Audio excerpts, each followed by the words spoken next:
मनोहर भोईर सरांना मी विनंती करतो की आमच्या या उपस्थित सर्व मान्यवरांना, विद्यार्थ्यांना, शिक्षकांना आजच्या 40व्या वर्धापन दिनाच्या निमित्ताने आपण मार्गदर्शन करावं असे मी आपणास विनंती करीत आहे.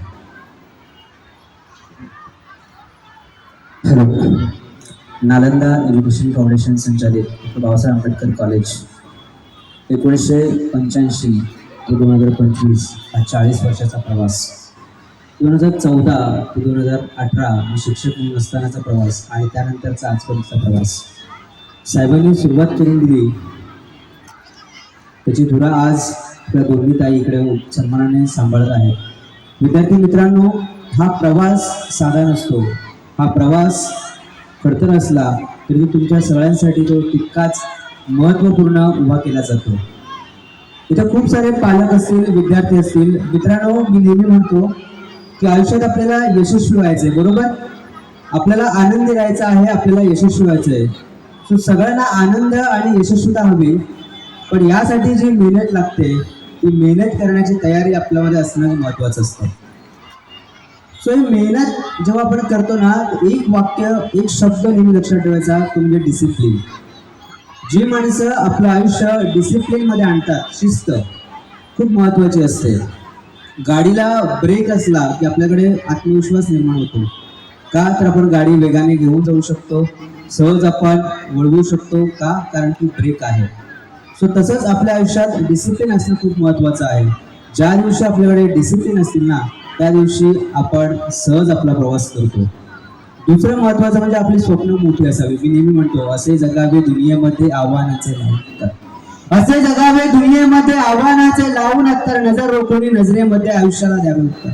नको गुलामी नक्षत्रांची भीती आंधळ्या ताऱ्यांची, अरे नको गुलामी नक्षत्रांची भीती आंधळ्या ताऱ्यांची, आयुष्याला भिडतानाही चैन करावी स्वप्नांची. ही स्वप्न तुमची आमची मोठी असली पाहिजेत. आणि ज्या दिवशी मित्रांनो आपण स्वप्न मोठी पाहू ना, त्या दिवशी आपला प्रवास सुरू होतो. सो म्हणून मी नेहमी म्हणतो की आयुष्याला जर उत्तरात यायचं असेल तर आपल्याकडे ती स्वप्न पाहिजे. आणि स्वप्न सत्यात उतरवायचे असतील तर डिसिप्लिन करता आपल्या आयुष्यात असलं पाहिजे. मित्रांनो, सवय खूप महत्वाची आहे. Motivation is a temporary, discipline is permanent. So आपल्याकडे कधी मोटिवेशन असेल नसेल काही फरक पडत नाही. आपल्या आयुष्यात डिसिप्लिन असलं पाहिजे आणि त्या सवयी आपण निर्माण केल्या पाहिजेत. आणि या सवयीतनं आपलं आयुष्य घडत असतं. सो मोठ्या माणसांच्या सवयी समजून घ्या आणि या सवयी ज्या दिवशी समजतील ना आपल्याला मित्रांनो, त्या दिवशी आपला प्रवास यशस्वीतेकडे होतो. आज हा 16 आहे आपला, 40 वर्षाचा हा आपण 16 करतोय. हा 16 सगळ्यांचा होतो का रे? नाही होत. 16 त्या व्यक्तींचा होतो जे आयुष्यात खरंच मोठे स्वप्न घेऊन पुढे चालतात. आणि मग त्यासाठी एक नेहमी छोटस पण खूप सुंदर असं वाक्य आहे की तू खुद की खोज में निकल, तू किस लिए हताश है, तू चल तेरे वजूद की समय को भी तलाश है, तुझसे लिपटी बेड़िया समझ नहीं इनको वशरू. जे आपल्याकडे जे निगेटिव्ह विचार आहेत ना मित्रांनो, ते सोडून द्यायला शिकता आलं पाहिजे. पालकांनो, मी नेहमी म्हणतो की आपण मुलांना असं म्हणायचं की तू स्वप्न बघ, काय करायचं त्या स्वप्नांना पूर्ण करण्यासाठी मेहनत लागेल तेवढी मी करतो. तू खुद की खोज में निकल, तू किस लिए हताश है, तू चल तेरे वजूद की समय को भी तलाश है, तुझसे लिपटी बेड़िया समझ नहीं इनको वश, पिघाळ जन वस्त्र को बनायला एक शस्त्र तू. मित्रांनो, हे शस्त्रामध्ये कन्वर्ट करण्यासाठी आपल्यासोबत नालंदा एज्युकेशन आहे. चरित्र अगर पवित्र आहे तो क्यों है कशा तेरी. जर आपण काम प्रामाणिक करतोय, मेहनत प्रामाणिक करतोय, चरित्र अगर पवित्र आहे तो क्यों है दशा तेरी, ये पापियों को हक नहीं केले परीक्षा तेरी. अरे ज्यांनी आयुष्यात कधी काही निर्माण केलं नाही त्यांनी आपली परीक्षा घ्यावी, एवढा हलकं तर आपण नक्कीच नाही ना. तो चरित्र अगर पवित्र है तो क्यों है दशा तेरी, ये पापियों को हक नहीं केले परीक्षा तेरी. आणि मी नेहमी म्हणतो मित्रांनो की आपण ना छोटसा मिनमिंद पणती नाही ना की कुठे वारा आला आपण विजून जाऊ. तो क्रोध की मशाल आहे. लक्षात घ्या, आपण क्रोध की मशाल म्हणजे आपल्याकडे एवढी ऊर्जा आहे की त्या ऊर्जेच्या जोरावर आपण काही निर्माण करू शकतो.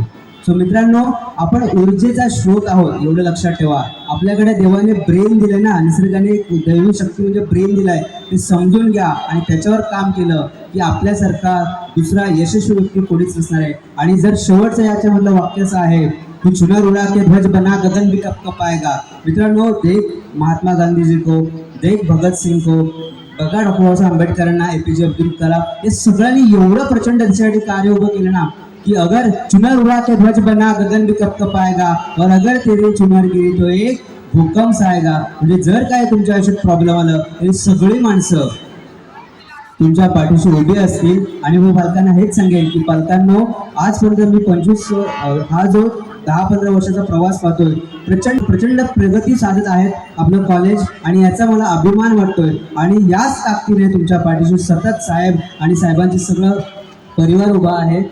सो मित्रांनो, मी एवढंच म्हणेन की आपल्याकडे डिसिप्लिन असावी, आणि डिसिप्लिन असेल तर आपण आयुष्यात यशस्वी होतो. Thank you so much.